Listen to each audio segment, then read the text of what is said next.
Em, I'd love to hear your perspective on the fact that, maybe we plant some of our aha moments for just the right time.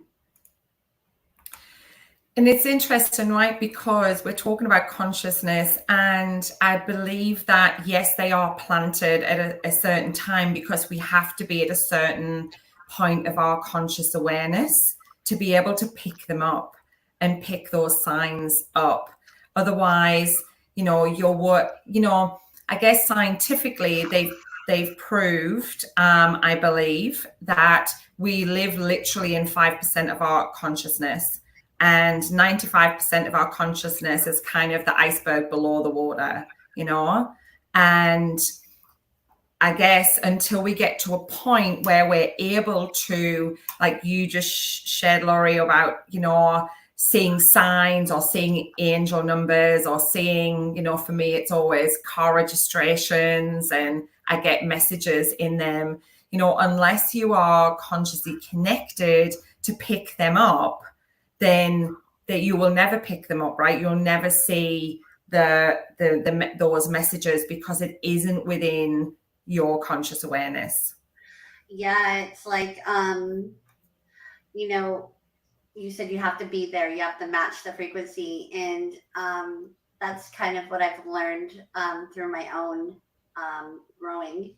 The first step, in this earthly existence, is that if we want things to be a little more manifested and less just happening to us, like living in life where circumstance rules it, we do need to become aware. So we do need to lift our consciousness up and become self aware to the point where we are open to the things we want to happen. Because if we don't believe that they could happen to us, then we're not open. So if we're aware and we flow and trust that it can happen for us, then we need to be open to the direction. Like, well, we don't need to know the answer. We just Yeah. need to be open to the signs that show us the way.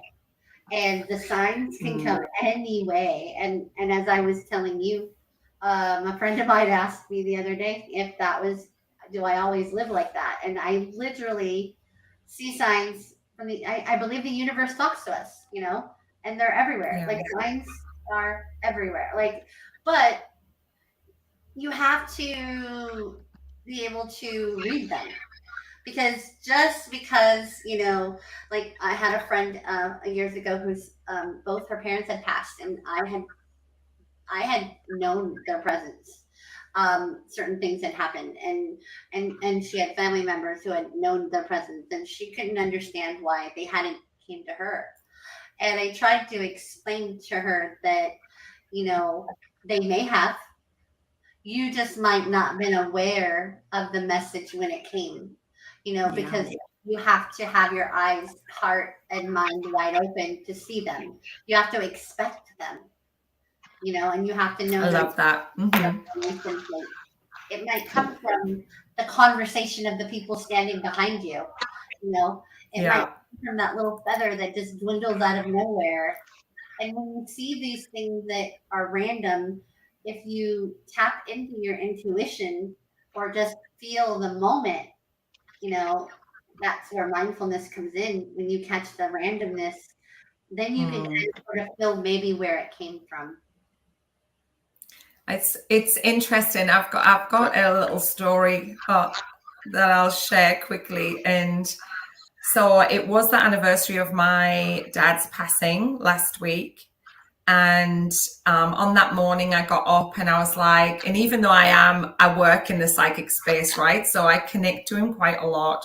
But I kind of said, oh, I'm going to get any signs today, Anyway, I took my son to school and I was driving back from the school, and I was driving through his school zone, and I go through the school zone obviously multiple times a day. And I always look at my speed to make sure I'm within the speed limit through the school zones, because obviously they're quite low. And on the way back from dropping him off, I looked at my car for the speed, and my car had turned into German. Now, my dad lived in Germany. Wow.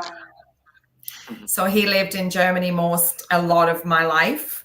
And then I got home and, I started pressing the button to like scroll it through, and it was all in German. Oh, wow. That's crazy. Yeah. And it was, and these are the things when we were talking earlier about what used to happen to me, like these things that would happen to me like a lot of my life. And I was like, I just loved it. It felt so beautiful for me. And then when my husband came home, he actually had to get the manual out for the car to put it back to English. Yeah. And I'm the only one that drives that car. So no one had gone in and pressed any buttons or anything like that. And that's the thing, right? That's then you know that you're open to it and you ask, you ask for things. You can ask the universe for things and they'll bring it, be it good things or be it bad things. The universe doesn't know the difference. It will just bring you where you put your attention and focus. Which is exactly why it's Right. so important to be mindful. Are you Yeah. with us, Jer? I think I hear you. I am indeed. And you know something? It's funny you should say that about your father, because my dad died the year before last, and the other day I was trying to sort out something. I'm trying to do an official document, the thing for my aunt. And to do it, I had to have proof of identity. So I had to have my driver's license.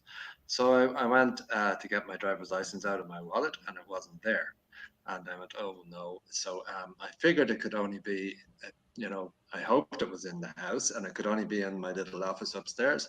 So I pulled the place apart looking for it, and I could not find it. It was hours looking for it. I said, this is going to be a problem now. Just I have to get this, I have to get a new license. I have to go to the police. I have to do all sorts of stuff. And I was coming downstairs, and I said, do you know something? My dad was a great man for finding stuff. I just said, Dad, if you can hear me, I need to find my driver's license. And I was coming down the stairs, and I looked around to see where my wife was, and she was out in the garden bringing in the washing off the line. And I went out to her, and she was taking a duvet off the line. I said, can't find my license. I'm after asking my dad to find it for me. I was kind of laughing about it. And she said, take the other end of that duvet, and we folded it in the garden. And as I took the end of the duvet off the line, the corner of the duvet, I felt this little square thing, and inside in the duvet, I put my hand in and took out my license. Within 1.5 minutes, I say, of asking my dad to find it. It was just seemed too coincidental to me not to be. I think it's awesome that the universe shared with you. I'm curious, Jer. We didn't get the opportunity to introduce you, and you said a few things that a few words I'm not familiar with, and where you found the license. Do you want to share with everybody real quick? A little bit about you and where you're from and what your beautiful accent is. Oh, sorry. Yeah. Well, I am from Ireland, and I'm living in the west of Ireland in a place called Spanish Point in County Clare. I'm originally from Dublin, so I don't have a Clare accent. I've kind of got a Dublin accent. The lost in translation words, you're going to have to tell me which ones are lost in translation, because it's probably duvet. Duvet cover, which is kind of like something that you wouldn't need it probably, Laurie, where you live, because it doesn't get cold there. But you need these thick sort of blankety things here. Do you call them duvets, Laurie? I don't know. You call them duvets? What you're referring to. Is it a blanket?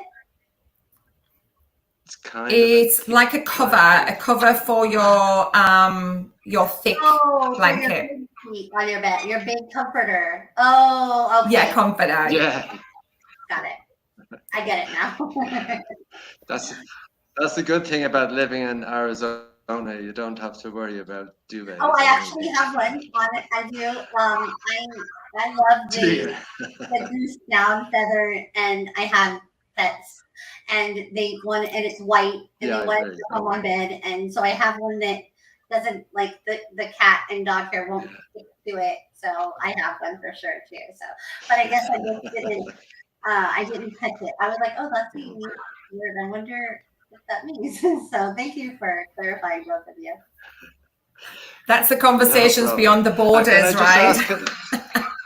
That's that's Seriously, exactly it. we both have. Can I just ask you? I'm sorry because of the technical difficulties and all that. But I just picked up on a little bit of what you were saying there. I missed a bit of what you were saying earlier. But and I know about the consciousness, and you guys were talking about, you know, looking out for coincidence and synchronicity, that sort of thing, and to be aware, to be an observer, I guess, you know, to be aware you're observing your existence. Um, That's um, what I was sort of thinking was, it, consciousness, I would think, and again, I don't know. It's just my own opinion on it. It's an awareness. It's the awareness of ourselves and the world around us, and I think it's unique to everybody.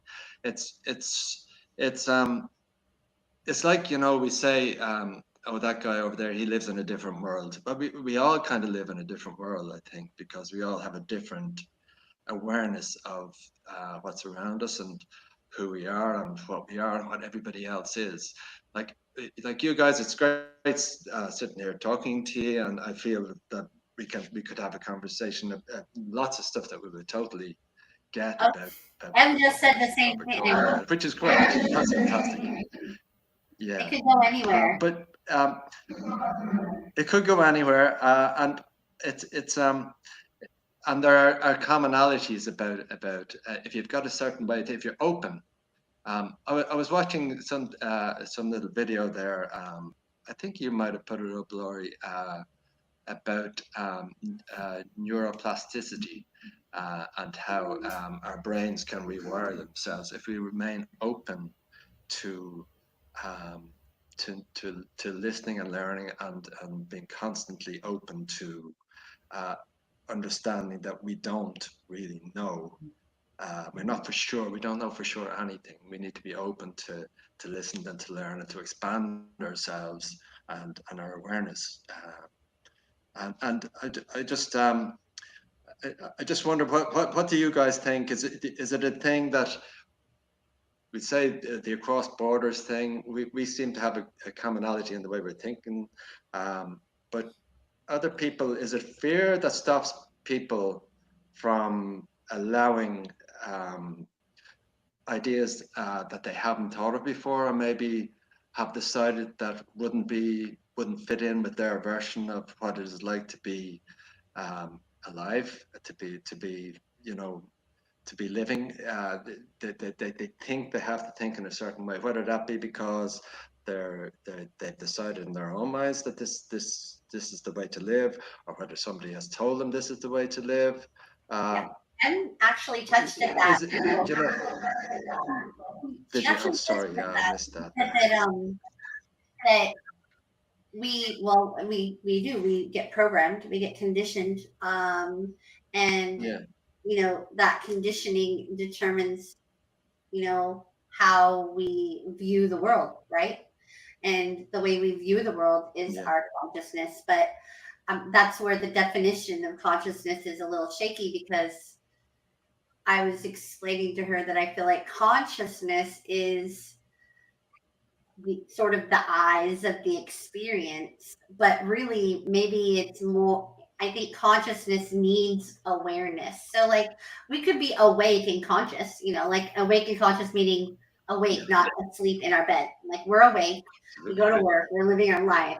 Yeah, But are we awake? Is our consciousness aware? No, because we get in automatic mode, and we just kind of live day to yeah, day. And you just ask, do people, sort of have fear, or whatnot. I think that really fear is part of it, but I think that part of it is the fact and the neuroplasticity. I think part of it is the will or the free will, the desire to want to grow and change.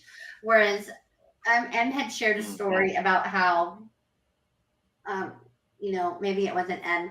I heard a story about how somebody passed away, came back to life, and they lived the life and they didn't want to come back, and they were angry about being here, but they had the free will to be here. They still had to be here. They had the free will, but they just didn't want. And I think that people live life that way. I think that Earth is this existence that we are currently have our awareness in isn't easy. And so it has a level of fear, it has a level of conditioning. And M made me really think about some things that maybe not everybody is meant to wake up. We do live in this really colorful, weaved reality where we're all interconnected, and maybe everything happens for a reason, maybe it doesn't, but it does show that there's an interconnectedness, which is why I invited you guys on some level. We're supposed to connect, but we have free will. We don't always do it. We have free will. We won't always grow. We have free will. We'll just exist. So really, with the topic of consciousness, is consciousness, as M had stated, awareness? Or is consciousness just the eyes of existence? Because we have multiple realities, right? Multiple dimensions, different frequencies. And when we choose not to be aware, we're at a lower frequency, but we still have eyes, which is like consciousness, right? So, what is consciousness? Is it the awareness behind it, or is it just the fact that we're the eyes of that reality, aware of what's really happening or not? Do you know what I mean? Does that make sense? Do you know, I've just on that, if you say, if you're taking consciousness as just a thing, when does it happen? And if you see a young baby, sometimes, like you see a certain point where they go from being just a tiny little baby to suddenly they're looking in the eye one day, and you can see the little person in there. Almost, it could happen straight away with some babies, or it might take a few months with some babies. It's the consciousness. You can nearly see it when it lands in them, and they become aware of the consciousness. So it's there. I think it's there, and it's in us all from when we're tiny. But maybe the People. conditioning kind of Maybe the conditioning then affects us, and affects us to the point where we forget how to be that open, or forget how to leave ourselves that exposed nearly. I don't know where, and again, that was, I suppose, the fear of exposure. When people are telling you, when you're particularly in today's world, because we're getting inundated with stuff online, on the TV, on the internet, everywhere, on the social media, it's coming at you from every angle. It confuses us, I think, and it gets into our brain, and our brain then gets our internal voice yaps away all the time. It just won't shut up sometimes, for me anyway. And to be, and like I said, to mention to you earlier there, Laurie, when you said about we were going to talk about consciousness, you mentioned this last week as a possible subject for our get together today. It just clicked something with me, and I found myself, it's taken time to just stop and look around and just be conscious. Don't think, just look, just this experience where I am in this particular moment, and what it does is, I feel when you do that, it enhances your day, or your hour, your minute. It enhances everything. You feel better. You feel alive. You forget to feel alive. We forget to feel alive sometimes, and we just exist. And so I think and we can exist our way out till the end. Or we can decide that, no, I don't want to just exist, I want to be aware. Maybe that's what awakening is, waking the consciousness up to what it really is, from being asleep in the conditioned state where people, you know how they say ignorance is bliss, because when you're ignorant, you don't know Yeah, any different, you know, or when, and ignorant is really the wrong word. It's just a figure of speech. But when you are yeah, asleep to what you just said, once you made the word consciousness, you know, part of your reality so that you could have a conversation with us about it, it opened up a new world to you. And so that's why I'm wondering, is consciousness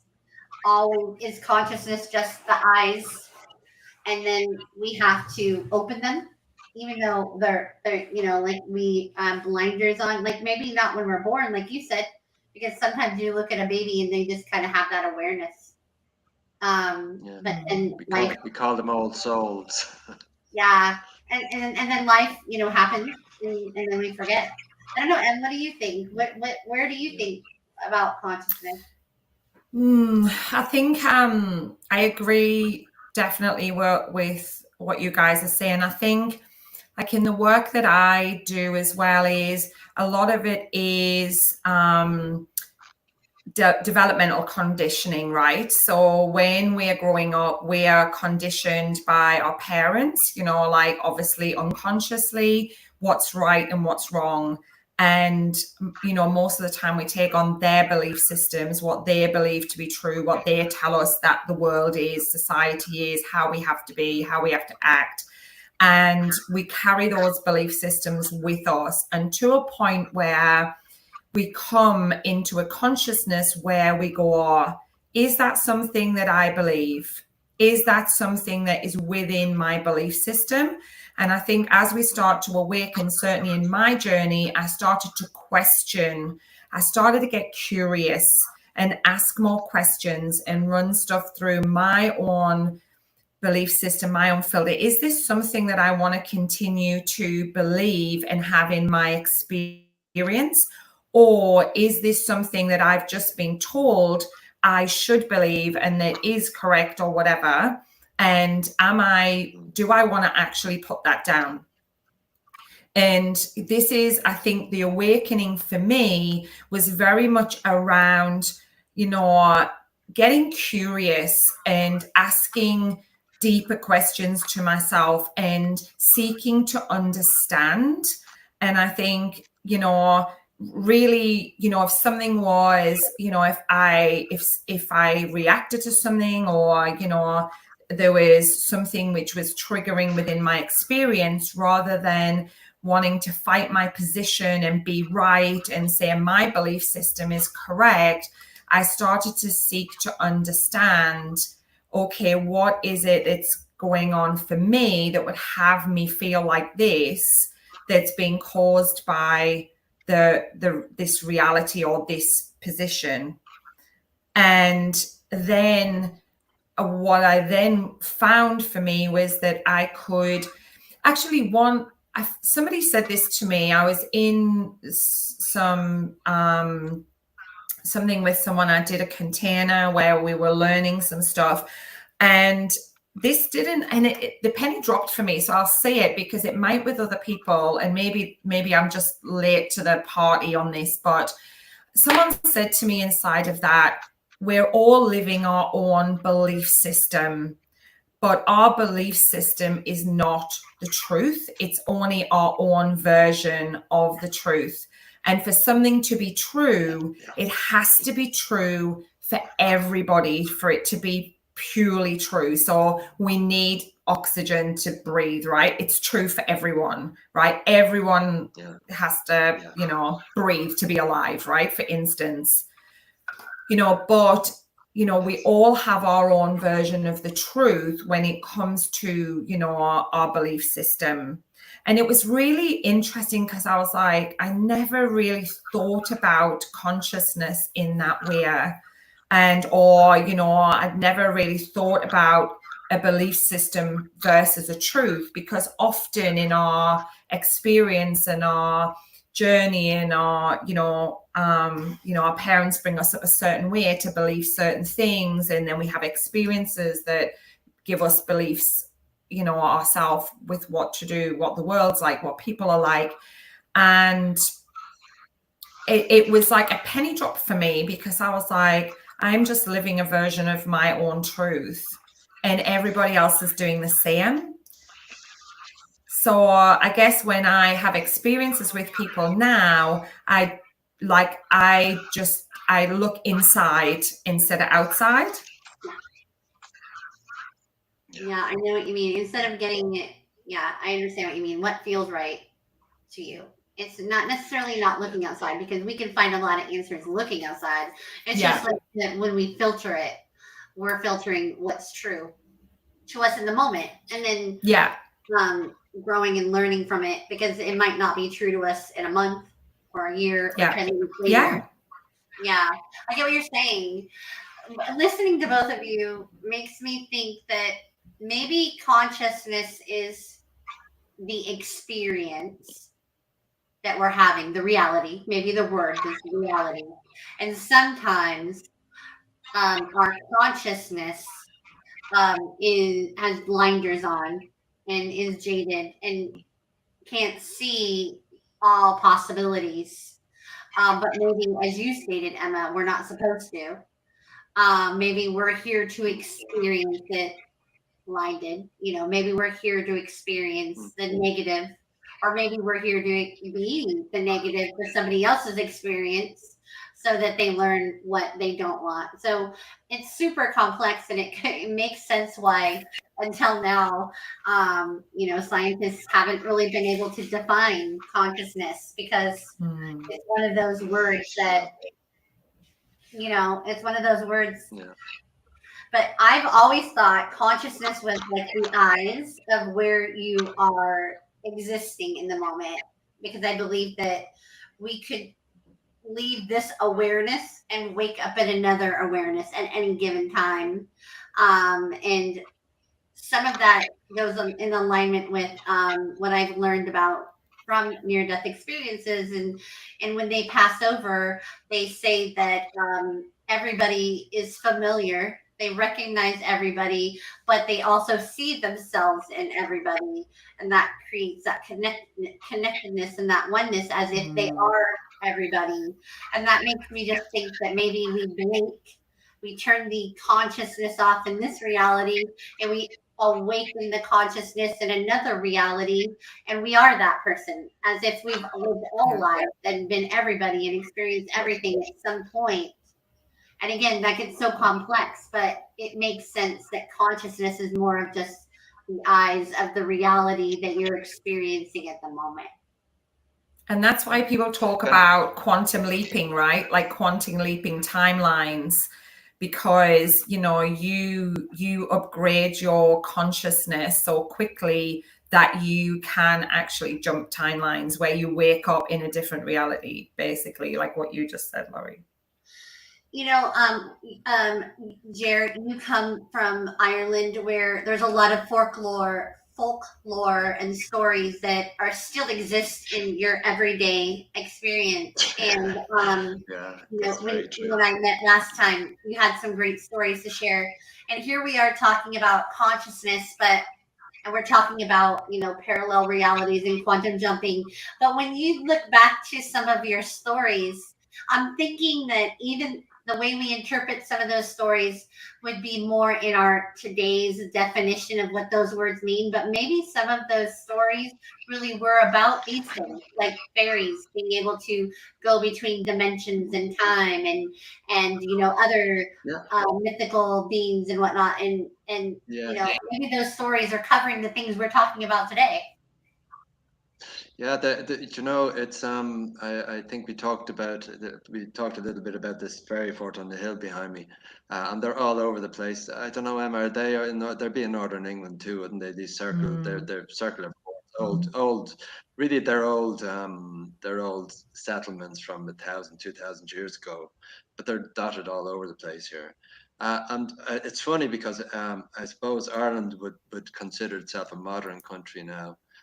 And part of Europe and part of everything, at the forefront of all this sort of stuff.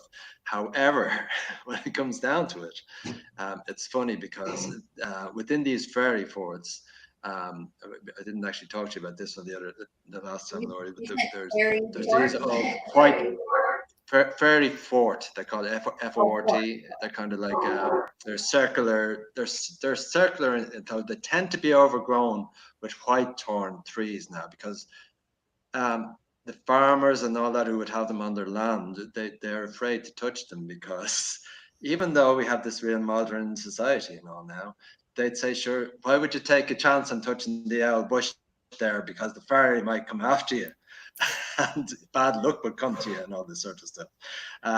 So much so that we were there's a motorway that was built about 20 miles from where I am now, connecting Galway City to Limerick City, two cities on the west of Ireland, and the M18, the M18 motorway, and it happened to just come upon this part of the road where they were going to have to take down this white thorn tree that was known locally as a fairy bush. They consulted local folklorists and all this sort of stuff, and they changed the route of the motorway to go around the tree. And the tree is still standing about 20 miles away from where I am now. There's a bend in the motorway to go around the tree because they were afraid if they took down the tree, it might bring bad luck to the people there. So it's the old ways of thinking are still alive and well. And you know something, there's because of those old stories and because a lot of them still resonate now, they're still there. There's still fear of the puka, and there's still fear of the, you know, of all these things that are supernatural, you would call them. That it's still there under the surface, but just not that long ago when I was young, when you know that recent, because I'm not that old, they would have believed these things, and they would have been very much out in the open and very much spoken about. But to believe those things, then you have to believe in realms other than the one we're sitting in now. That there are other dimensions. That there are like the fairy fort of what we talked about the last time is people talk about them as entryways to another dimension where the fairy people live. The fairy people are actually an old tribe that used to live here called the Tuatha Danann. They're known as the Tuatha Danann. They're the fairies of Ireland. And they live underground. They still live underground in Ireland, according to the folklore. And the entrance and exit to their realm is through these fairy forts, which are portals that lead to another dimension. And that's the belief around these old stories. And I think that it enriches us to actually accept that that's a possibility, because it might be, I don't know. It's never happened to me that I found the portal in a fairy fort, but I have gone looking once or twice, just to and it's a nice feeling to go looking for something that you think, okay, my reason tells me that's not here, but I'm going to allow the chance of its existence to excite me whilst I'm here. So, and I think that if we could live, if we can, Emma, you were talking about, if we can live knowing that we know, as I can't remember exactly the way you put it, but knowing that there are certain things that are real to everybody, and then accepting that the things that aren't real to everybody are things that may not really, you know, we have to allow for us being right or wrong in the way we think about them. If we do, we give ourselves great freedom. I think we allow our minds great freedom. We don't get locked into a way of thinking that we say there are certain things that are true, but if the things that everybody isn't the truth for everybody might not be true, that gives us great freedom of thought. And allows us to you get choice. You just get choice, right? You get choice. Yeah, you do. Yeah, but that brings up mental health, because you both touched on what might be true for one might not be true for another, and that boils down to perspective, right? But then there are people who are raised in our conditioned world that certain things are a certain way, but it doesn't match what's going on in their mind and their experience. And they are capable of doing some of these things that appear in your folklore and your stories, and and that has things to do with, there are people, in my perspective, that are in the mental health hospitals that are actually very wise, and are and their issue is they have one foot in one world and one foot in this world, and they can't make sense of reality here, because they're not only here, they're also there. Yes. Again, it goes down to perspective. So she said, and I mean, you said, there are some things that are for sure, and that one of them, it really stuck in my head. You said breathing is one thing, but I'm thinking that some of these people who are, in our terms, mentally ill because they don't match our energy in the society, but they're partially here, they could be in a reality or multiple realities where breathing isn't the same. And therefore, they come in this reality with issues, and they're confused, and they stop themselves at times for breathing, or they hold their breath for long periods of time. So it really makes us question reality. How much of us are really here? How much of our consciousness is really here and somewhere else at the same time? And is there anything wrong with that? And what, to me, I took away from what you were saying, Em, about how some things are just, they are, like breathing, like you hit somebody, there's pain or something. I kind of question that, in the sense that I don't believe there's right and wrong if we are limitless, if we are multidimensional, and if we have free will. So, like, maybe we, as 3D humans, with our limitless. But once we wake up to our limitlessness, we could recognize the various perspectives in other people, and realize that there's nothing really wrong with them. Find a commonality. There's no right and wrong. And then looking back on our history and our folklore, and we think that some of the stories are a little crazy or bizarre, or even our dreams are a little crazy and bizarre. But if we boil everything down to, that's where our consciousness is aware, even if it's in more than one place, then it kind of brings a sense to everything. It kind of makes everything make sense. If we look at consciousness as eyes of an experience, and that there's no right and wrong, it actually makes everything make complete sense. Even though, but if we want to look at it with definition, if things have to be defined, then nothing will ever make sense. Does that make sense? Does that make sense? Like, if we define things, it doesn't make sense. But if we leave things undefined, it makes no sense. Yeah. Is that it? I guess the question is that, what we talk about when we talk about, people being in the 3D or the 5D, right? Yeah. Like how deep your experience is depending on the eyes that you're looking through, and whether you're looking through a 3D perspective or a 5D perspective. It is a rabbit hole. Like, you could go lots of ways with that, but in principle, I kind of agree with you in the fact that it's in, and I think we said this before, right? You can only take in to the, you can only absorb into the consciousness of where you are at that time. And this is why, even when I teach, I say to my students, go back and watch over the recordings, because once you learn something, you will go back and then something else will drop into place for you, because at that point you're not in the consciousness of being able to pick that up. And it's a bit like we were talking about the signs and the symbols from the universe. It's the same thing.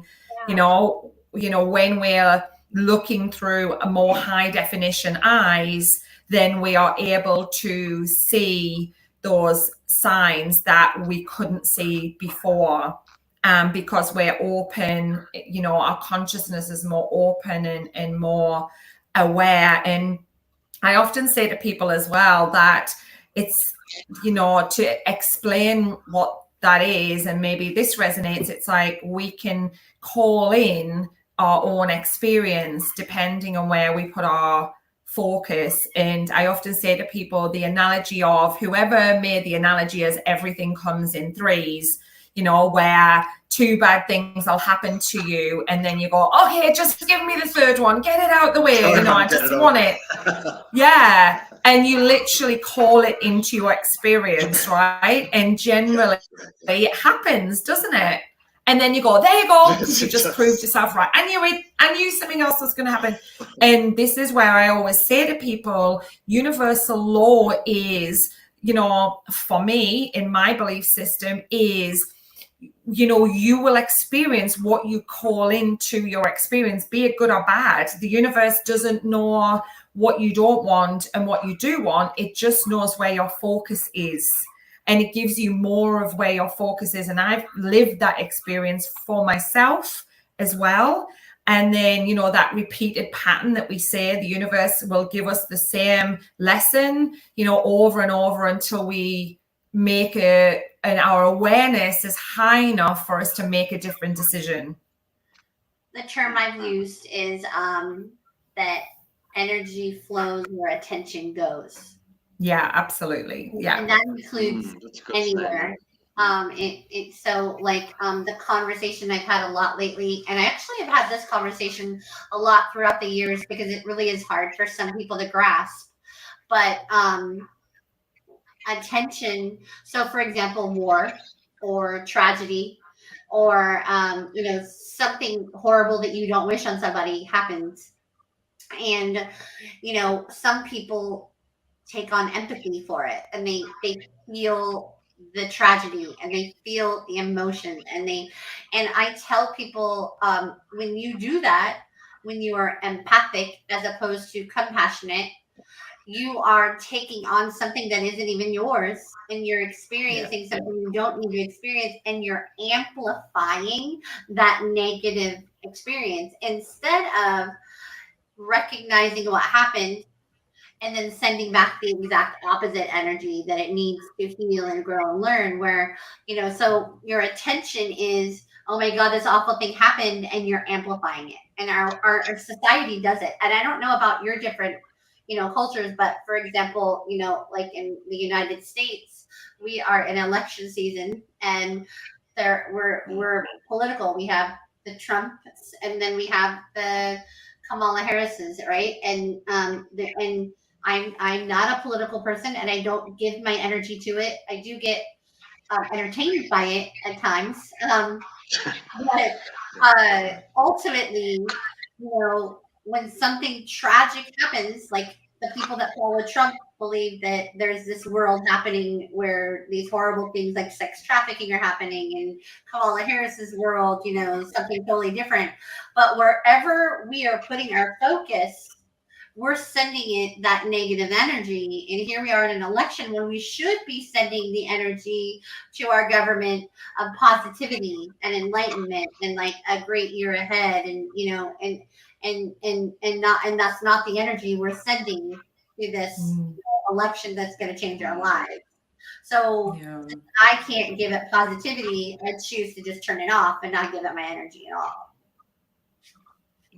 I think that sometimes that I think that the people who would be behind the likes of your election and the elections everywhere and all that's people in power, they're well aware that if they can get an amount of people thinking in a certain way, that energy will multiply and will spread, and that and they're well aware of it. And if they chose to do something positive with that energy, it would be fantastic. But they don't, because it's a power thing, and it's very short-sighted. It's very I don't understand it. I don't know why they do it.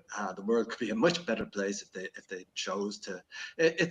But it's always been like that. It's always, society all over the world has been like that. I just came back from Malta today, and in Malta, I spent the last week going around looking at all these historical sites and it was all war based. It was all you know, the island was attacked by the Turks, the island was attacked by the Nazis, and it was all around that. And going back hundreds and hundreds of years, it was all about man's inhumanity to man, and it really was just. It was disheartening to think that that has always been the way, and it still is now, and it's still going on, and it's more dangerous than it ever was now. But people are at the top are aware that I believe they're aware anyway of what they're doing, and they want to influence the change the thought process of people who follow them, which is frightening in ways. But I think you're right. All we can do is try and send positive energy towards it, and spread the message of doing that.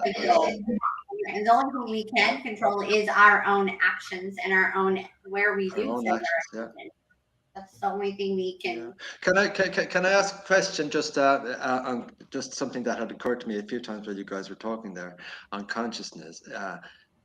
We've been describing it as awareness, and the awareness being unique to everybody, and that our observations allow things to exist. But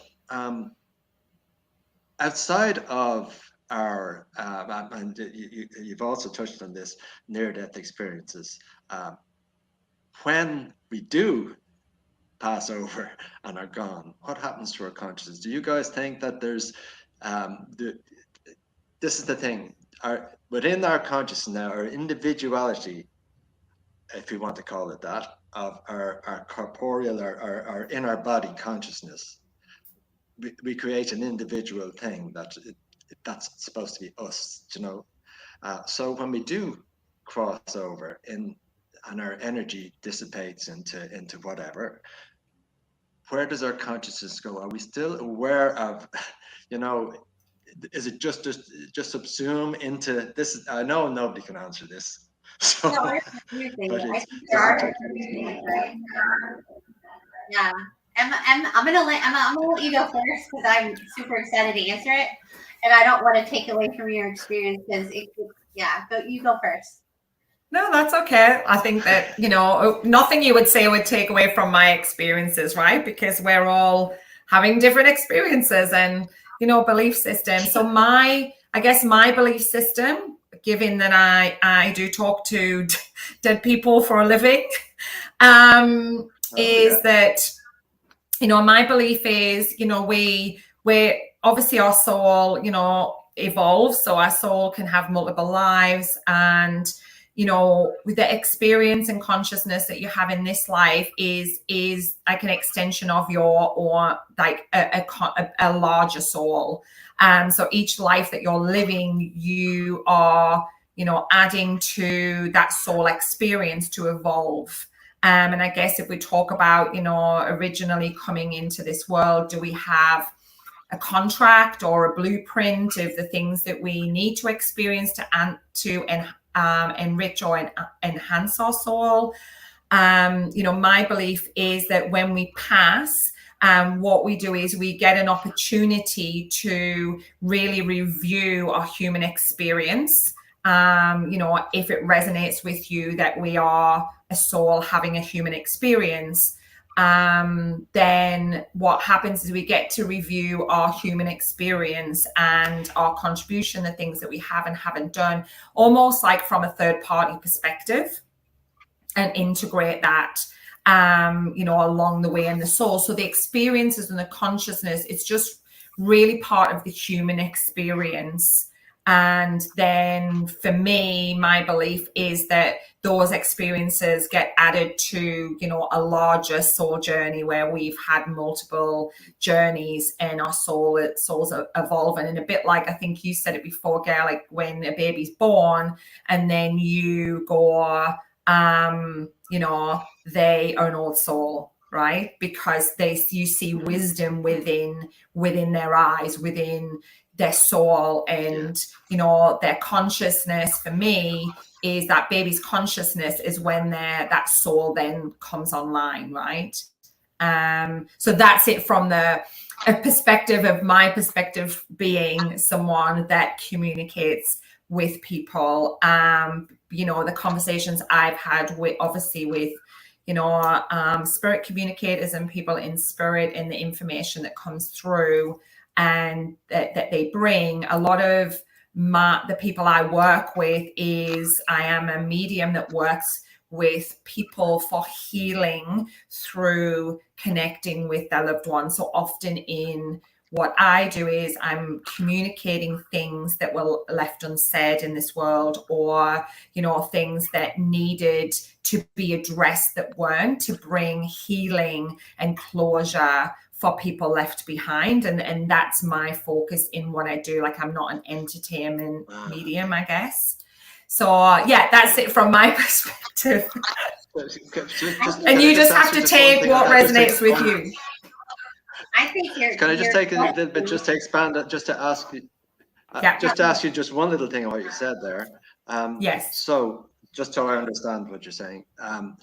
So when we do cross over, our consciousness becomes part of we would retain some vestige of ourselves within the consciousness, and whatever you want to call it, the spirit world. So we retain some sense of our individuality in that, although we are energy then, we're not obviously. But, like the learnings. So you would retain the learnings. I just wanted to make sure I knew what you meant. So you would retain the learnings, because that's the idea of reincarnation, is that we choose to come back into this reality or this humanness to have another or a different experiences. And, you can go down a rabbit hole with karmic debt and all of this stuff, but that's a podcast for another day. So I guess, like that's how I have seek to believe it, in communicating with people that have come back and passed messages on as well, that they, so maybe people that haven't led a necessarily conscious life will then get to have a review of how they have behaved or what they have done have affected other people, because this is how our soul's going to evolve. Without judgment. I believe it's without judgment, and that it is that we have come here to have a specific experiences that our soul needs in order to then evolve.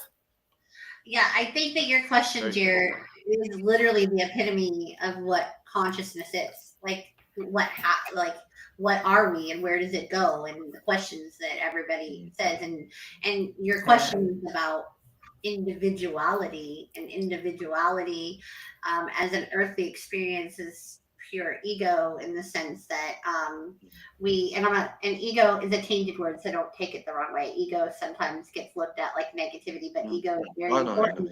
It's very important to the human experience. But when we, in my perspective of what happens once we leave this energetic field as humans, and our soul becomes awake somewhere else, the soul could become awake, in the dimension of where we believe angels and other light beings are at, that help us create the soul contract before we come here.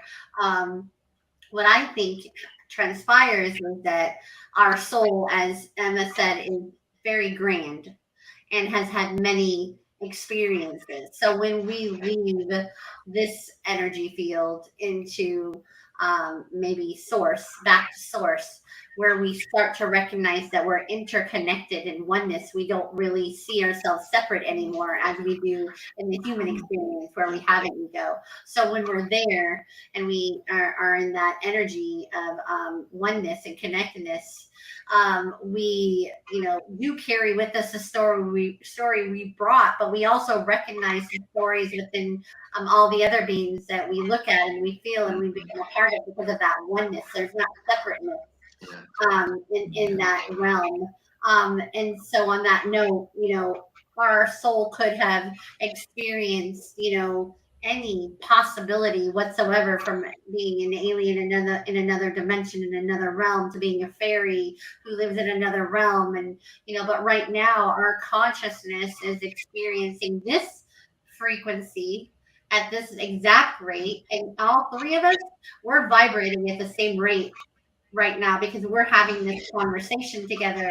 But if I were to shift my frequency, you would you would no longer be connected to me, and she might, or vice versa. But where do you go, Jer, when your frequency isn't the same as ours anymore? You see what I'm saying? So Well, I you could be anywhere because you can't see me, Laurie. so you're only You're just, it's all energy. You're still there. You're still the energy. I talk to people that are not here all the time. So when I look at like medium work, when humans want to know like where their loved ones are and they want closure, I think it's more to fit their story that they're living out, so that they have closure and they can move on with their story, and to fit that story. 100%. Yeah. I believe is that mediums tap into the energy of the storyline that's connected to, and not necessarily that individual soul, because that individual soul technically is part of us. It never leaves us. So it's more of that's what I believe. I think I like that way of thinking too. I think it's true. I think it's I know because I would have lost both my parents. My mom last year, my dad the year before, and my sister a couple of years before that. And I, strangely enough, it took a bit of getting over for my sister, but for my parents, it felt natural. I felt they were still with me. I didn't feel they were gone. I'd never felt they were gone. So there wasn't this huge sadness or anything that came with them going. I missed them, but I don't have to worry about them anymore. Is another thing. But I feel that they're with me all the time. Do you know what I mean? It's sort of there's. Yeah, well, Dad is anyway. Dad proved that. Yeah.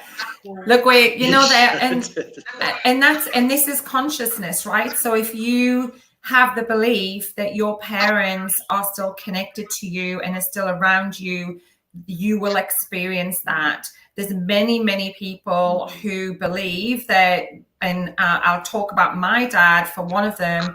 He was like, I'm on this earth for one round, and when I'm dead, I'm gone. I don't want any I don't want any intervention. I don't want any medical intervention. Like when my time's up, I'm gone. And he truly believed that. And interestingly enough, when someone first connected me with him, the first thing that he said was, I was wrong. And I got that information from him. I was wrong. I was completely wrong in my belief system of that was how life worked. And interestingly now, he's the person that turns up the most and gives obviously the signs and things like that, right? So he lived very much in his 3D life and very much for himself. He lived his life for him and nobody else. And then, obviously he didn't awaken in his journey, but has come back after that and give me the information that that wasn't true in his reality, and I guess that's just one example. So, he gets the other side, he gets to actually then experience that, on a soul level. I mean, a lot of people ask me, well, what happens to my loved one if they get reincarnated? Again, that's another topic, but I'm like, well, all of their human experiences exist within the soul, and because their energy, one soul has many human experiences, and all of those are available, to energetically to tap into. You're never going to lose your loved one if they get reincarnated. Like they've probably been reincarnated many times before, Yeah. Go ahead.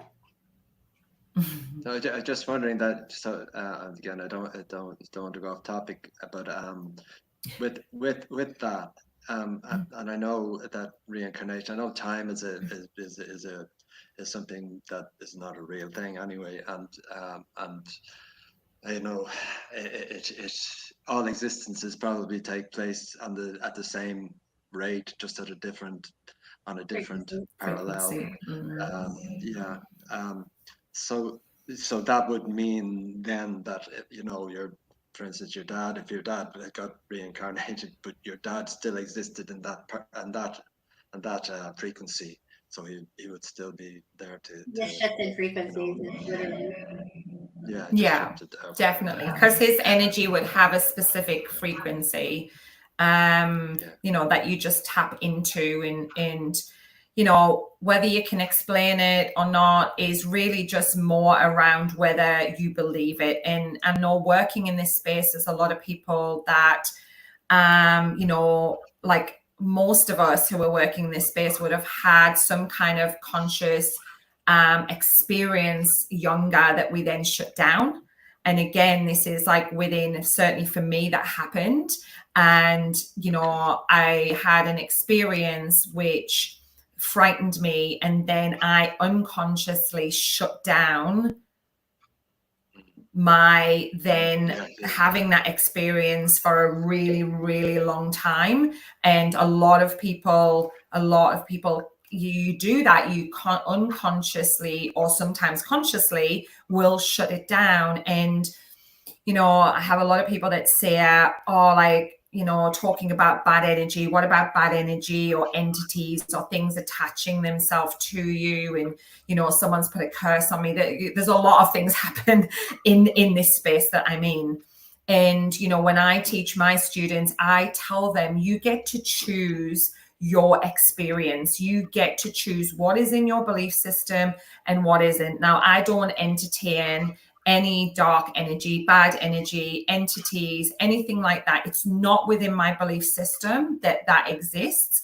And, you know, I set that up with my own spirit team that, you know, I believe that it's only for love and light and healing that I connect. And, you know, that has been my experience. And that takes me to his stories, because when he was telling about his folklore, and they were so fear-based, and there's probably a lot of truth to the stories, but the negative tone feels like as the stories evolved through time, like maybe it was used also for control, you know, to create fear, so that you don't know what power you really have.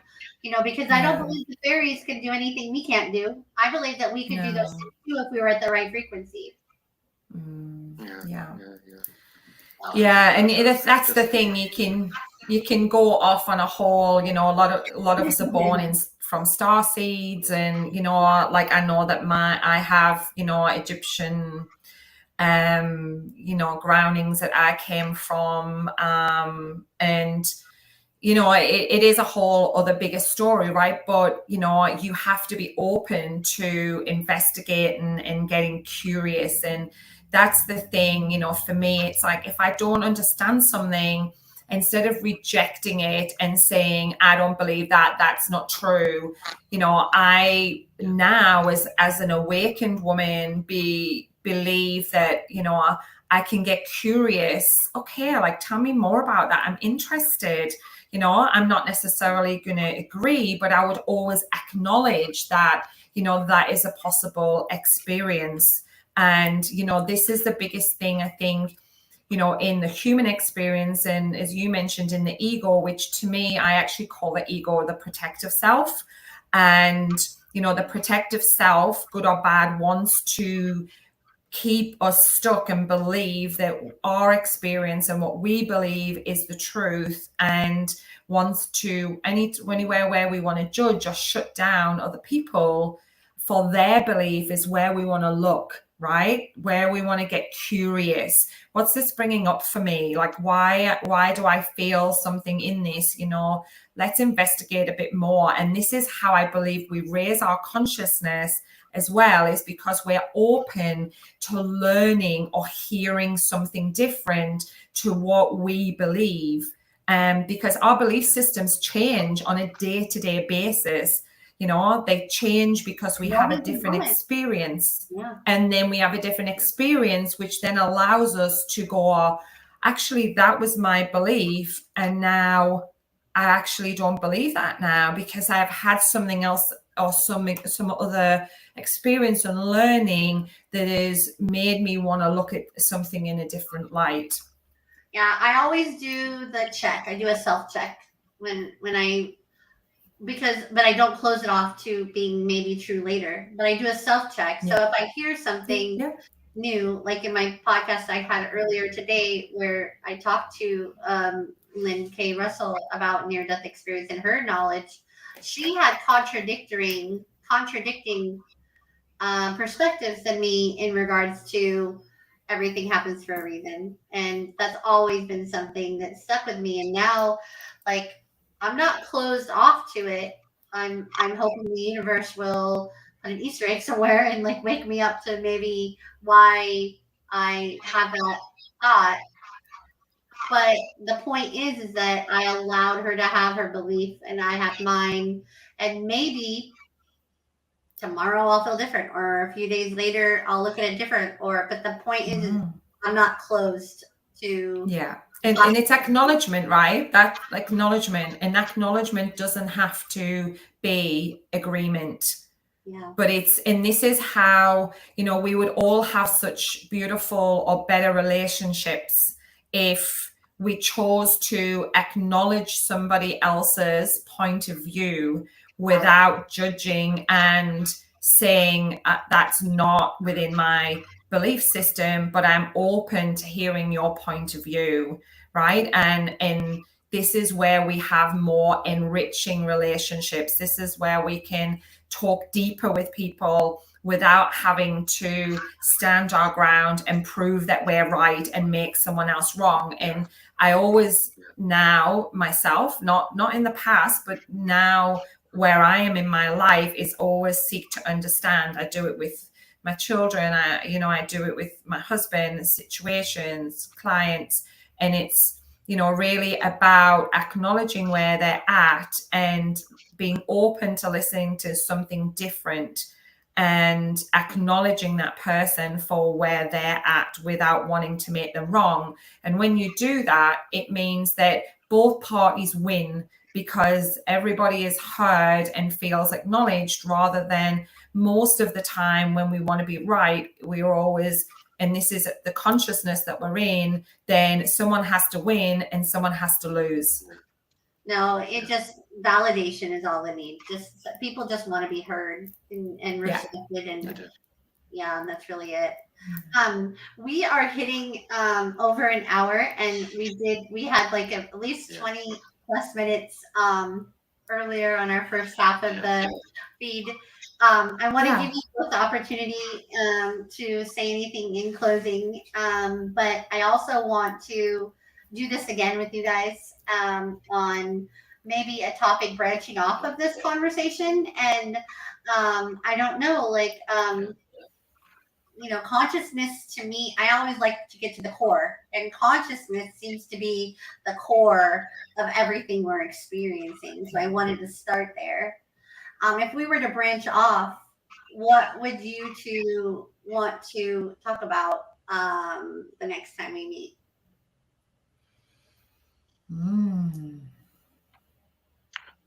Nearly branched off on a number of ways. There, I was just thinking that. Very, very easy to branch off. How about we come back and talk about perspective? The topic perspective is pretty wide. That is wide, and I think a lot of what you guys were talking about there a second ago is about perspective. But I also think that allowing other people's perspective, as you were just saying there, about listening to somebody, Emma, and allowing them to have their perspective and their view, and if they allow you to do the same, then you're on a winner. You're on a winner to having harmony and having a better world, really. But that's it's an interesting subject, Laurie. We'll find a day that we can all meet. We know now that 2:00 Arizona time is a good time for both of you, but we need to find a day that works in the future, and we'll come back and talk about perspective, but that gives us something to think about between now and then, though. You know, how Yeah, that's gives you homework, Jared, because last time it was consciousness and you learned a lot. yeah, that's what I'm just thinking. I have to go and think of perspective now. Gosh. I'm going to go ahead and hit Oh, the yeah. stop Well, that's recording. great. Don't hang up.